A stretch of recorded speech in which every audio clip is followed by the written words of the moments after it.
Hi, my name is Beata Lipska and I'm developer advocate here at Trilitech.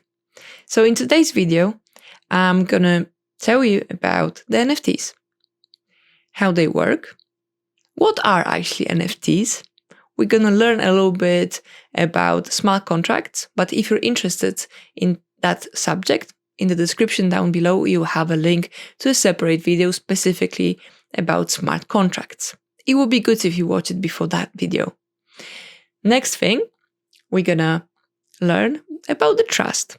So if we have two parties and we want to exchange goods between them, why do we need sometimes a third party in this transaction? And how smart contracts and NFT specifically can solve the third party problem. Next thing, it's going to be just pure practice. So you're going to learn how to create a smart contract and deploy it on your sandbox, on local environment, on the testnet. And yeah, let's go from there to more complex subjects like marketplaces. And actually, you can build your own NFT marketplace. All right. So let's jump straight in. Non-Fungible Tokens. NFTs. To understand what NFT is, we need to understand what is a fungible token. So first of all, imagine the situation that you have a £5 note and I do have a £5 note. They're exactly the same. And if we swap, no one will lose. The value is still the same on both sides. And now let's imagine a different scenario.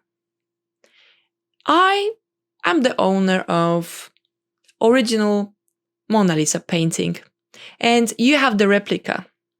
What will happen if we swap them? I think I would lose a lot of money and you will get an original painting that is worth millions of dollars. So I'm gonna lose, you're gonna have way more than you had before. We cannot swap them, we cannot exchange them. They're not interchangeable. So my very unique painting, although it looks exactly the same as your one, is worth way more. So we cannot exchange them. And that is the non-fungible token. It's not replaceable with exactly the same one. It's the original one. It's unique token. Sometimes it can be a masterpiece too. First things first, the smart contracts on Tezos. So this is the example of a smart contract.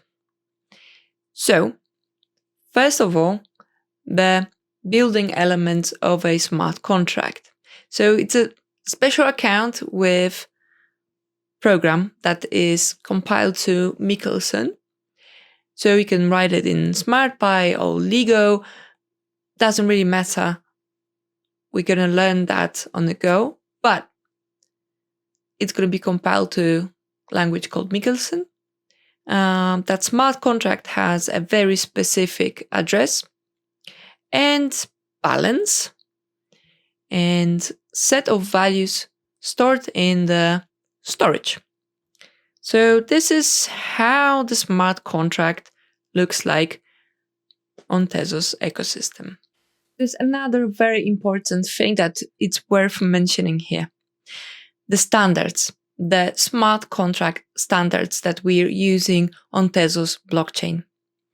So when it comes to creating non-fungible tokens, we are following a standard called FA2 tokens. So in the storage, we need to make sure that we have following values: the ledger table, the metadata table, the token metadata table. And that specific smart contract has to follow specific set of entry points. So entry point is like the endpoint in the API. So we need following functionality for the 2FA standard of the smart contract on Tezos blockchain. So we need to be able to transfer from one person to another. We need to check the balance, total supply, token metadata, permission descriptor, update operators, and isOperator function.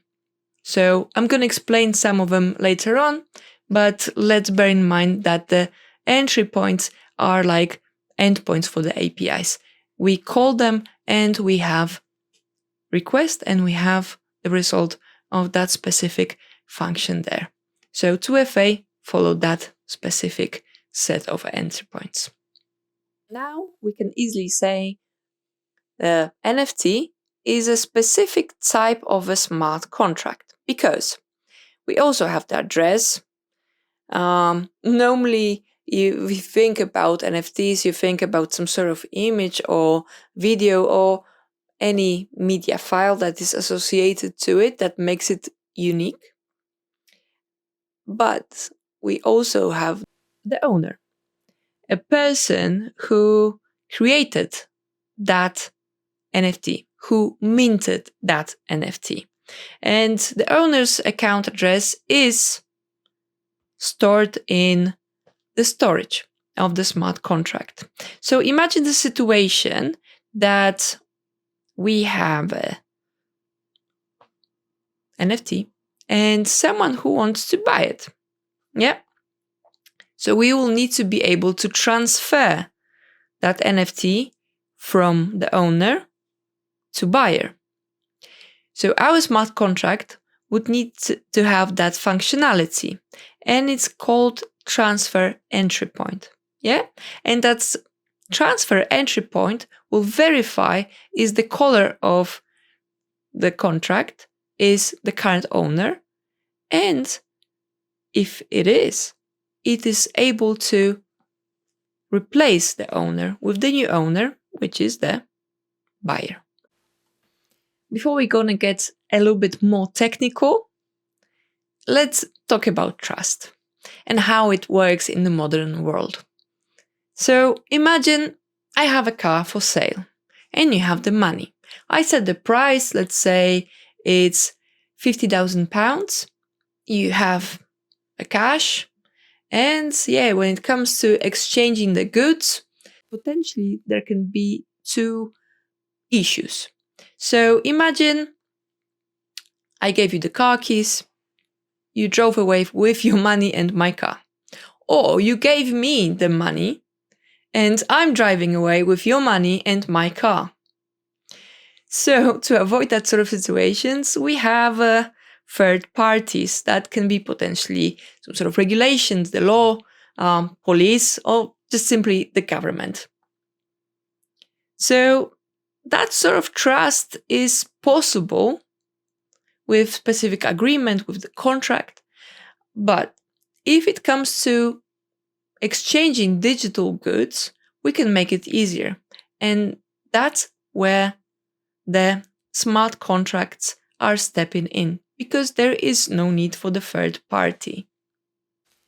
So the agreement, the contract between two parties, the owner and the buyer, can be regulated by the smart contract. So we can have in our code the set price functionality. So that function will check if the caller is the owner and then replace the price with the new price. So with my car metaphor, I can say, all right, it's not £50,000, it's £60,000. But for example, if the buyer would be able to update the price, he can say, oh, it's £10,000. So that's the reason why we need to make sure that the caller is the owner. So next entry point would be the buy functionality. Yeah. So first of all, I'm checking if the amount that you want to give me is the right amount that is equal to my price. Next thing, we need to create a transaction to transfer the balance from your account to my account. And once it's done, we can replace the existing owner with the new owner. Yeah?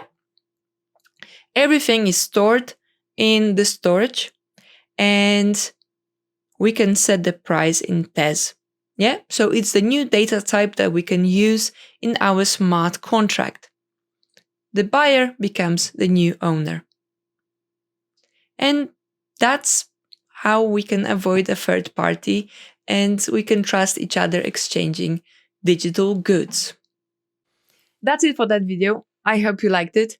If you did, hit that like button below and consider subscribing for more videos like this.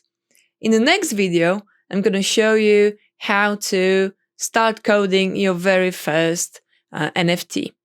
So we're going to use the local sandbox and then we're going to deploy it to testnet. So stay tuned for the next video and see you next time.